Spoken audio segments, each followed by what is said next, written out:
Malachite. Very rare and expensive stone. And for good reason though. This stone has been protecting people since ancient times. Now, the first thing people probably want to know, how can you identify whether it's natural or synthetic? Well, there's plenty of ways to know. First of all, the weight of the material. If it feels like stone, it's kind of heavy, it's definitely real for sure. And the color, you can tell by the patterns. It's a nice, beautiful green, light green.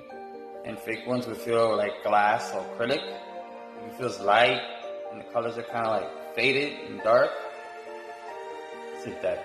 But of course, you know, you can do my favorite thing and fire test it. That's that synthetic. Burn, baby, burn. So basically, this is copper mineral that was fused together with limestone and turned into this. Inside of this stone is like an essence of joy pouring out of it. It's known as the stone of transformation. In the Bible, it's known as God's stone. In ancient Egypt, it's known as the guardian stone. This has a lot of AKAs because the purpose of this stone is to absorb emotional pain into itself from the host. So it's a good stone to have around you when you're going through change or you're trying to grow yourself personally. Its other purpose is to protect you from negativity. So if you have negativity around you, it'll help absorb all that so you don't have to really deal with it. Hence why this is connected to your heart and your throat chakra. Also your solar plexus, because it's meant to make you feel protected. People in Egypt, they especially love this stone. Not only do they used to wear it as jewelry, but they used to use it for healing properties. They would put it around their area and it'll help them actually heal their respiratory problems or their bowel movements. They also give it to people who needed to vomit as well. Also, this is pretty hard stuff. So they used to use this to craft items. They would also put this crystal around people who had swollen joints, and it'll actually soak up all the swell from the joints to help them. They would actually give it to women who were giving birth to help them with their childbirth so it doesn't hurt as much and the baby can be delivered more healthy.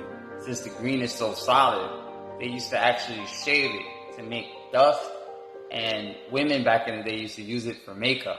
Wow, you so pretty. Nah, but this is copper. This should not be on your skin at all. They also used to give this to children. They'll protect them from black magic happening to them, because since their purity, black magic was aiming towards them. So they'll carry this around for protection. In the Bible, the second wall of Jerusalem was actually made by this thing right here, because they wanted to make that wall feel protected. Make sure nothing gets by, nothing negative anyway. But if you sit down and you really work with this crystal, you will see that it conjures inner peace and strength. So if you're that kind of person who has an anxiety attack making a decision, you might want to hold on to this crystal. So basically, you're making a decision with what you want to do rather than what you have to. So this works with the heart chakra because it makes you feel protected. But it also works with the solar plexus because it enhances willpower.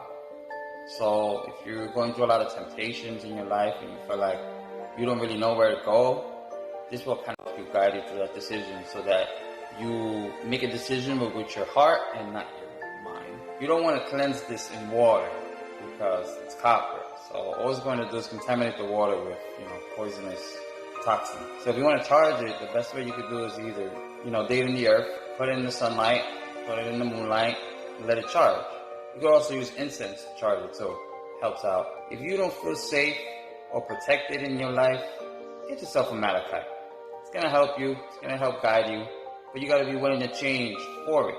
All it can do is provide you with the energy you already have, but it's up to you whether you want to use that energy.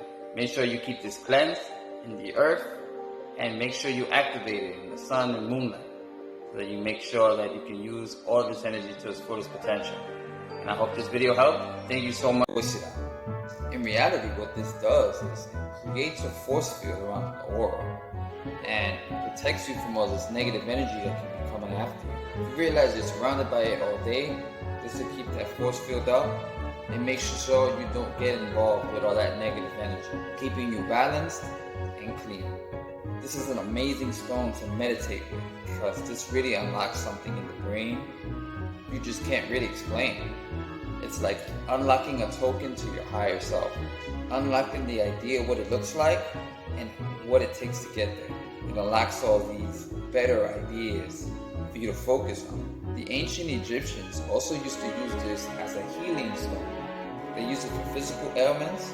They mainly used it for emotional ailments. In reality, what it is it's aura healing, energy healing, and balancing the chakras. That's what this specializes in.